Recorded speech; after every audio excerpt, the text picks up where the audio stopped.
Oi gente, Fernando aqui, tudo bem? Bem-vindo a mais um vídeo do canal. E hoje eu queria falar um pouquinho sobre o assunto do momento, que é o racismo e representatividade. Mas eu vou falar de uma forma um pouco diferente e não vou me ater nem aos movimentos de protestos que estão acontecendo nos Estados Unidos, nem no Brasil, nem na Alemanha. Eu vou falar do meu jeito. Vamos lá?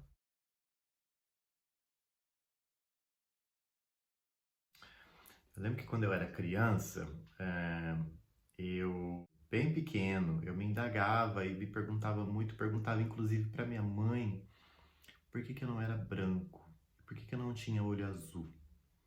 E eu perguntava isso, tinha um motivo. Eu perguntava isso porque meu pai era branco e tinha olhos azuis.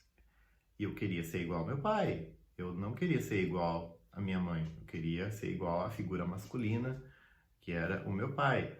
E a minha mãe falava, mas filho, não, é porque você puxou pra mãe, a mãe é escura, olha, a mãe também tem olho escuro, mas você é igualzinho seu pai, você tem as mãos do seu pai, você tem as pernas do seu pai, os traços. Ela tentava explicar, entendeu?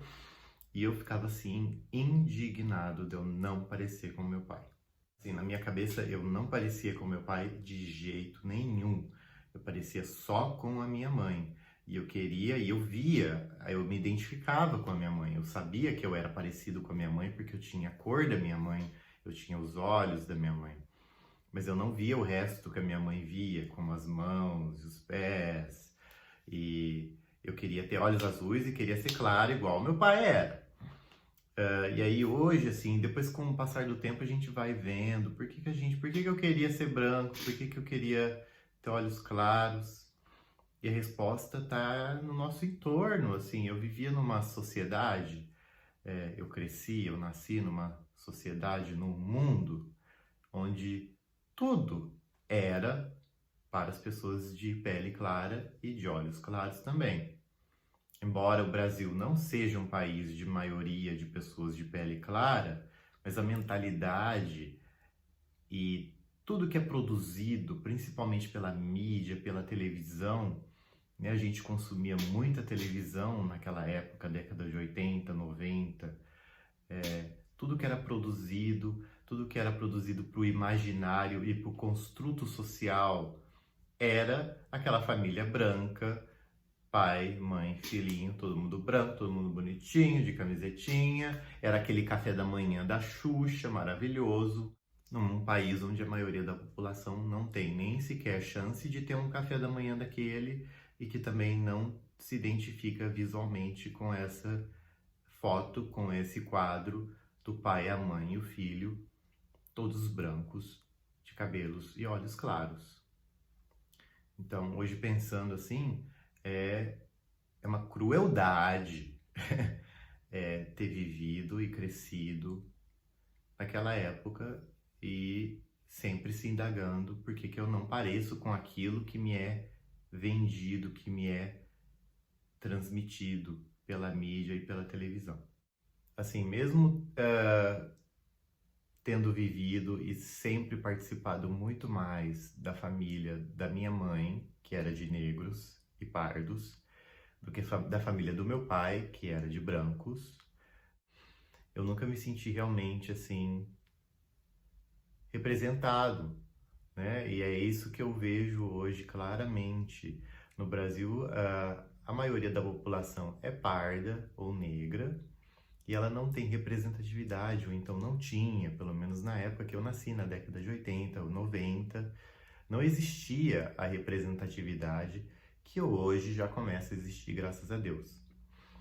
Né? A representatividade que existia era uma representatividade opressora, é, se fazia piadas sobre negros, se quando apareciam negros em filmes, ou eles eram os vilões, ou eles eram os escravos, né? Eu me lembro muito bem, uma coisa que me marcou para a vida toda foi o filme chamado A Cor Púrpura, que é a adaptação de um livro também chamado A Cor Púrpura, da escritora americana Alice Walker, que eu inclusive li depois na faculdade. e amei, achei lindo, mas é muito diferente do filme. E eu lembro que quando eu assisti esse filme, eu assisti esse filme várias vezes, mas toda vez que eu assisti esse filme, eu chorava no final, eu sentia uma angústia incrível, tremenda, uma tristeza muito grande de ver o sofrimento daquela mulher, daquelas pessoas negras, principalmente mulheres, né? Que aí a gente entra num outro assunto. Não é só tema racial, mas também o papel da mulher dentro do tema racial. Eu lembro que esse filme A Cor Púrpura me tocava muito porque me remetia a minha mãe, as minhas tias, e eu sei que a minha mãe e as minhas tias tiveram uma infância muito dura, muito pobre, e todas negras, família de gente negra, e, e ver aquilo retratado num filme, mesmo sendo uma história americana, que tem muito a ver com a nossa história também, não é tão idêntica à nossa, a história dos negros americanos é um pouco diferente da nossa no Brasil, embora os Estados Unidos seja um país tão preconceituoso e racista, até mais do que o Brasil, mas me remetia muito à história da minha mãe, das minhas tias, da minha avó, do meu avô, e me deixava muito triste. E aí eu lembro que quando eu era criança não havia representatividade real com a qual você se identificasse, né? Todos os heróis, todos os personagens principais eram sempre brancos e quando tinha algum negro era vilão ou era escravo, como eu já disse. E aí vieram outros filmes com o passar dos anos, por exemplo, Os 12 Anos como Escravo, que foi um vencedor do Oscar, que é um filme que me deixa tão triste quanto A Cor Púrpura. E depois veio The Green Book, eu não sei como chama em português, mas também ganhou o Oscar, acho que uns 2 anos atrás, que conta a história da época da segregação do apartheid racial nos Estados Unidos, onde um pianista famoso e renomado negro tinha um motorista que era branco que levava ele por uma turnê no sul dos Estados Unidos, que era muito mais racista do que o norte.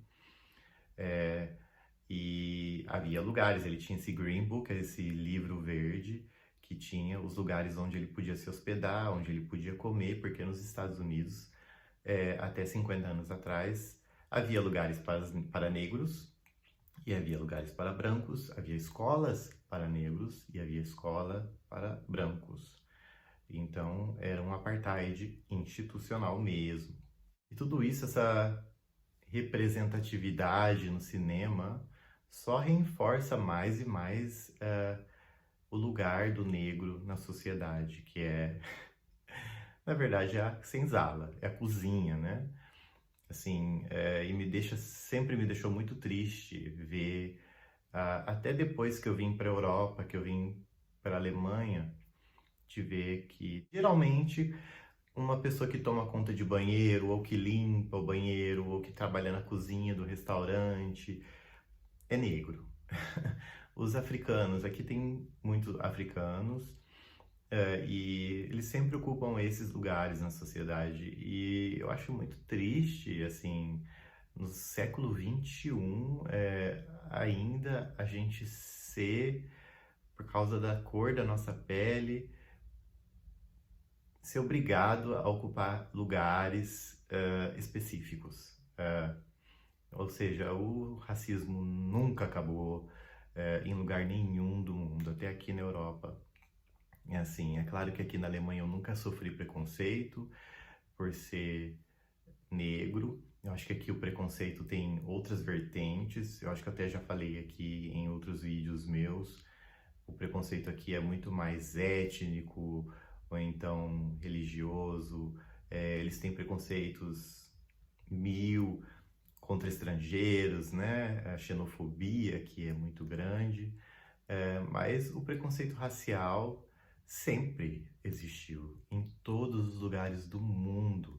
É uma grande ilusão você falar que não existe preconceito racial e que você nunca sofreu preconceito racial na sua vida, mesmo que indiretamente você sofreu sim.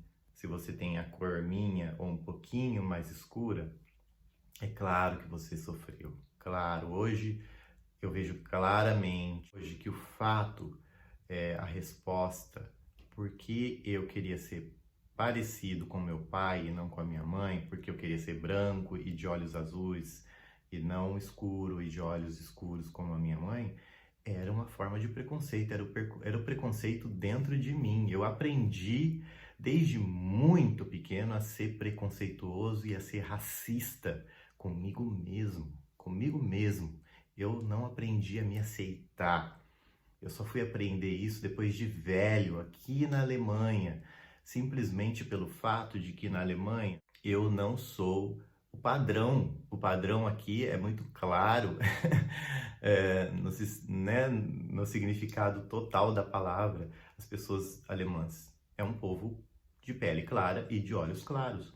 Então, quando eu cheguei aqui com pele escura e olho escuro e cabelo cacheado, as pessoas me acham lindos. Foi a primeira vez que eu percebi que eu era bonito, inclusive. Eu nunca me achei bonito, eu nunca me permiti achar bonito por causa da cor da minha pele, da cor dos meus olhos, do meu cabelo. Hoje eu tô aqui extra mostrando para vocês o meu cabelo, que eu aprendi a achar bonito aqui na Alemanha. É minha pele e o meu olho. Eu aprendi a achar bonito aqui na Alemanha, porque os alemães acham pessoas de pele escura, de olhos escuros e especialmente de cabelos cacheados bonitos. Foi aqui que eu fui perceber que eu sou bonito, porque o racismo do Brasil nunca me deixou achar eu mesmo bonito. Então, quando a gente fala de racismo, né, a gente tem que olhar para dentro da gente, do racismo que a gente tem com a gente mesmo, antes do racismo que a gente tem com o outro, porque é de dentro da gente que sai o racismo, né? E eu tava falando com vocês de filmes que sempre botaram a gente naquele lugar de coitados, naquele lugar de escravos, né? Naquela representatividade bem apequenada, bem discriminatória. E aí eu venho falar para vocês de um filme que eu assisti há um ano atrás ou dois, que já está aí há algum tempo, que foi a primeira vez que eu me senti também representado positivamente, que foi o filme Pantera Negra, que é o primeiro filme de herói, de super-herói da Marvel, onde não só o personagem principal é negro, mas todo o elenco, 99% do elenco é negro. E ali não é a cor da pele que faz a diferença, mas ela é realmente muito forte, presente, e é um filme incrível e me deixou felicíssimo e também me fez chorar. Assim como eu chorei assistindo A Cor Púrpura, eu assisti acho que 2 vezes já o Pantera Negra e as 2 vezes eu chorei emocionado, de felicidade de me ver representado num super-herói, de ver mulheres fortes e muito lutadoras, e não porque elas têm raiva e querem se vingar dos homens, mas simplesmente porque elas são fortes. E além de serem belas, assim, o elenco todo é belíssimo.